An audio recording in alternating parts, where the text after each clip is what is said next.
Tom Leighton. What can you tell us, Mayor Leighton, about the situation? Well, right now, I just want to thank the residents that had to vacate their property earlier this morning. I appreciate the cooperation. I also want to thank the city employees and the county working hand in hand. We did have some concerns, and we still have some concerns until we really know that the river has crested. Our concerns throughout the day have been the creeks. The creeks have been under control, but we have had some minor flooding with the creeks. But I want to reassure our residents who have vacated their property that we have extra patrols on this evening. The National Guard is here assisting us, patrolling our streets. They're going to be in the areas that are darkened because of PP&L pulling the power earlier today. We've been in touch with PP&L requesting that they can put the power back on as soon as possible for our residents because they're very concerned with some potential looting. But I want to assure them we brought in extra patrols. We have state police patrolling our streets, assistant city police, and the National Guard will be walking throughout the neighborhood. So anybody out there that has any ideas of looting vacant homes, think twice because we're patrolling the streets. So just to your back, there is this 39-some-foot monster. Hoping to see that it plateaus any minute would be great, right? Oh, it'd be great, but we still have some concerns once the water starts to recede. We will have sinkholes throughout the city.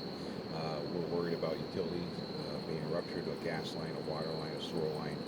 So we always have infrastructure problems when the river rises to this level and then it starts to recede. So we're going to be taking precautionary measures over the next 72 hours. I mean, still, we have some concerns in the city here, as does the county. We're working hand in hand with county EMA to assure our residents that we're doing the best to provide a safe atmosphere for them. Last night we were having the same discussion, but it was in a preemptive way, in a fashion that would suggest we have to possibly go down this route, but we sure as heck hope not.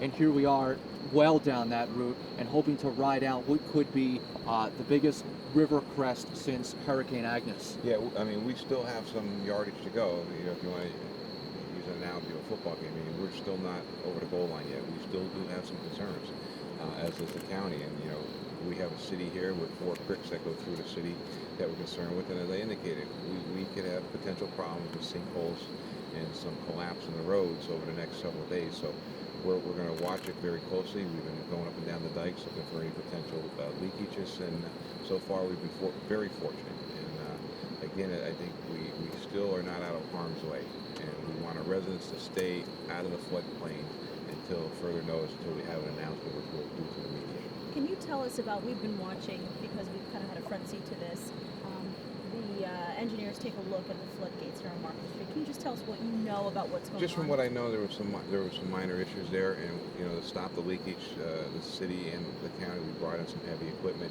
to put some additional support there to prevent any potential serious flooding in that area there. We believe we have it under control, working hand in hand with private contractors to bring in some large stone and gravel and some dirt and sand. So again, we've had cooperation from the private industry by coming out this evening on such short notice. So I thank them also. But we believe that situation is under control. Again, working with the county officials and the city officials. Are there any other parts of the city right now your staff and administration is coming across that bear mentioning? Well, again, we had some issues up in the Brookside section of the city on Brookside Street. We had some issues on Chestnut Street. And we warned the people we could potentially have that. I mean, we just experienced a natural disaster here in the city of Wilkes-Barre in Luzerne County here. It's something that we were prepared for as a city. The county was prepared for, and we notified our residents that you can have potential flooding, and they did have that potential flooding. Okay. Mayor Tom Leighton joining us. Mayor, thank you very much. Thank of you. course, if there are further updates, we know where to find you. You don't find me. I'll be out all night. Up all night, right?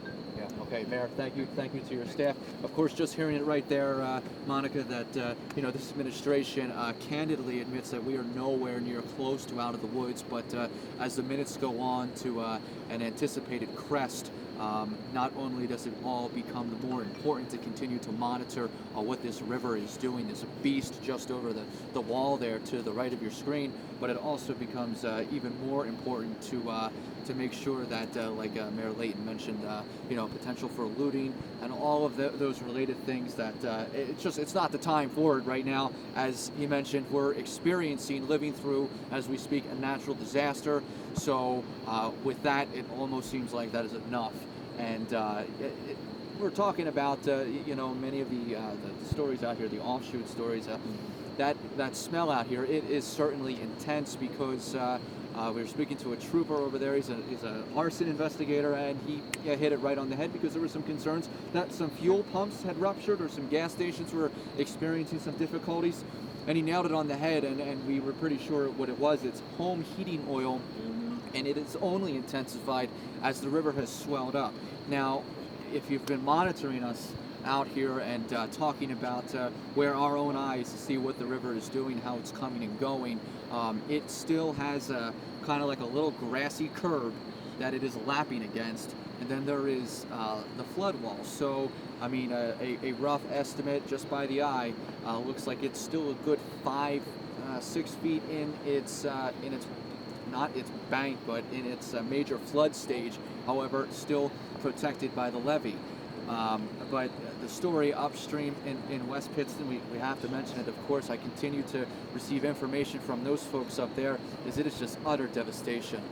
There are places that really have not seen water this high ever, and to make a point, speaking to former Mayor Bill Goldsworthy, who is now a representative to Governor Tom Corbett, he indicates that the first floor of his home tonight is flooded, and that's never happened before.